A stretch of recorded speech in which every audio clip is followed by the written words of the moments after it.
ACC Viswanathan గారు, గౌరవ పెద్దలు హనుమంతరావు గారు, గౌరవ మంత్రివర్యులు దామోదర రామచంద్ర గారు, పొన్నం ప్రభాకర్ గారు, తుమ్మల నాగేశ్వరరావు గారు, వేదిక పెట్టినటువంటి వంశీచంద్ గారు, టీడబ్ల్యూసీ మెంబర్ గారు, ఈ యొక్క సభలో ఉన్నటువంటి గౌరవ పార్లమెంటు సభ్యులకు, శాసనసభ్యులకు, శాసన మండలి సభ్యులకు, ఇతర నాయకులకు, సీనియర్ కాంగ్రెస్ నాయకులకు అందరికీ, వివిధ హోల్లో ఉన్నటువంటి ప్రజలందరూ కూడా, మీడియా మిత్రులందరూ కూడా హృదయపూర్వక నమస్కారం తెలియజేస్తూ, ఈ రోజున కేంద్ర ప్రభుత్వం మోడీ గారు సోనియా గాంధీ గారి పేరు, రాహుల్ గాంధీ పేరు ఈడీ ఛార్జ్ షీట్లో నమోదు చేయడం జరిగింది.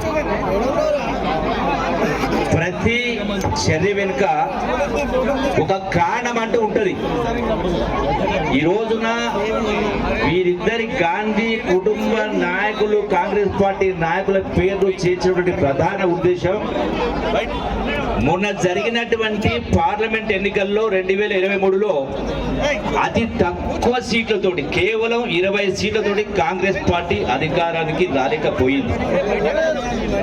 రేపు రాబోయేటువంటి 2029 ఎన్నికల్లో కాంగ్రెస్ పార్టీ అధికారంలోకి రాబోతామన్నటువంటి వాస్తవాన్ని గుర్తించే బీజేపీ ధ్వజం మొత్తం కూడా 2009లో కాంగ్రెస్ పార్టీ అధికారం రావద్దు అంటే ఈ గాంధీ కుటుంబం యొక్క ప్రతిష్టను మసకపార్చితే తప్ప మా బీజేపీ పార్టీకి వచ్చే ఎన్నికల్లో పుట్టగతులు ఉండవని తెలిసి దురుద్దేశపూర్వకంగా ఈ యొక్క ఈడీ ఛార్జ్లో పేర్కొనడం జరిగింది. అంటే ఇలా ఈడీ అయినా, సిబిఐ అయినా, ఐటీ అయినా, ఇంకో అయినా కేసులు పెట్టి గాంధీ కుటుంబాన్ని, కాంగ్రెస్ కుటుంబాన్ని, నాయకుల్ని భయపెట్టే కార్యక్రమం చేయాలనుకుంటే అది వాళ్ళ యొక్క భ్రమ.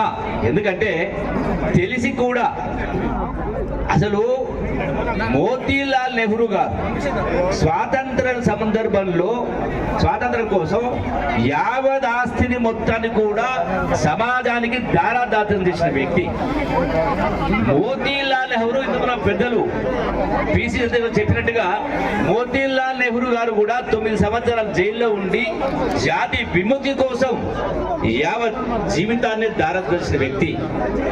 అంతేకాకుండా ఇందిరాగాంధీ గారు దేశ సమగ్రత కోసం శరీర ముక్కలైనా కూడా తూటాలకు బలేదని తెలిసి కూడా ఆనాడు దేశ సమగ్రత కోసం ప్రాణాలు అర్పించిన వ్యక్తి. రాజీవ్ గాంధీ గారు కూడా దేశ ప్రతిష్ట కోసం, ప్రపంచంలో దేశ స్థాయిని పెంచాలనేటువంటి ఆలోచనతో నిర్ణయాలు తీసుకొని మరి వారు కూడా జీవితాన్ని మొత్తం కూడా సమాజం కోసం, ఇలా దేశ భద్రత కోసం ప్రాణాలు అర్పించినటువంటి రాజీవ్ గాంధీ. అంతేకాకుండా ప్రధానమంత్రి పదవి అంటే ఎవరికైనా మోజే ఉంటుంది, సర్పంచ్ కంటేనే మోజు ఉంటుంది. సోనియా గాంధీ గారు ఈ దేశ కోడలు, ప్రధానమంత్రి పదవి కాడదాకా వచ్చినా కూడా తిరస్కరించి ఈ దేశ ఆర్థిక పరిస్థితి గడ్డు పరిస్థితిలో ఉందని తెలిసి ఒక ఆర్థికవేత్తను మన్మోహన్ సింగ్ గారిని ప్రధానమంత్రి చేయడం జరిగింది. రాహుల్ గాంధీ గారికి కూడా 2009వ సంవత్సరంలో ప్రధానమంత్రి అవకాశం వచ్చినా కూడా తిరస్కరించి మళ్ళీ మన్మోహన్ సింగ్ గారిని ప్రధానమంత్రి కంటిన్యూ చేయడం జరిగింది. అంతేకాకుండా రాహుల్ గాంధీ గారు దేశం ముక్కలు కావద్దు, కులాల పేరు మీద, మతాల పేరు మీద దేశ సమగ్రత కోసం చెప్పని కాశ్మీర్ నుంచి కన్యాకుమారి దాకా పాదయాత్ర చేసి దేశాన్ని ఒకటిగా చేసేటువంటి ప్రయత్నం చేయడం జరిగింది.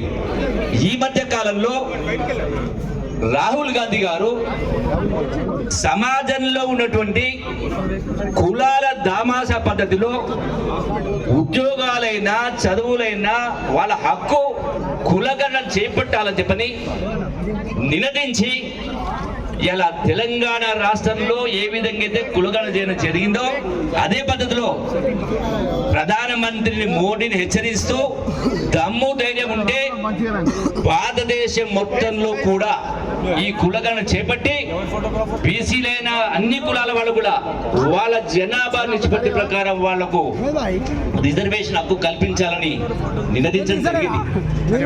ఇవన్నీ కూడా తప్పించుకోలేని కార్యక్రమాలు మోడీకి. అందుకనే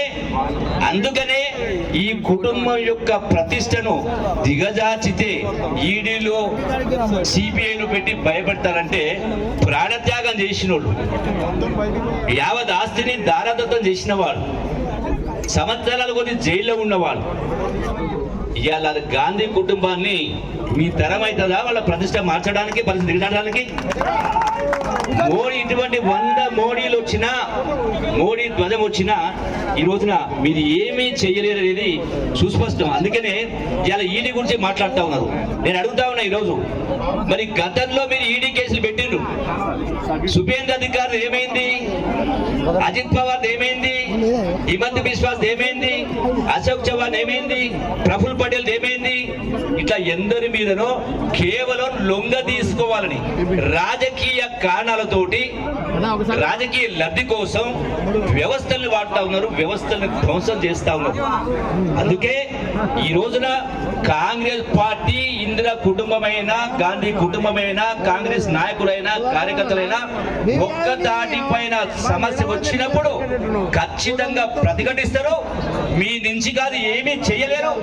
ఖచ్చితంగా రాజ్యాంగాన్ని కాపాడుతూ, రాజ్యాంగం అంబేద్కర్ గారు చెప్పినటువంటి ఆశయాలకు, మహాత్మా గాంధీ ఆశయాలకు, గాంధీ కుటుంబం ఆశయాలకు ఖచ్చితంగా యావత్ కాంగ్రెస్ పార్టీ కట్టుబడి ఉంది.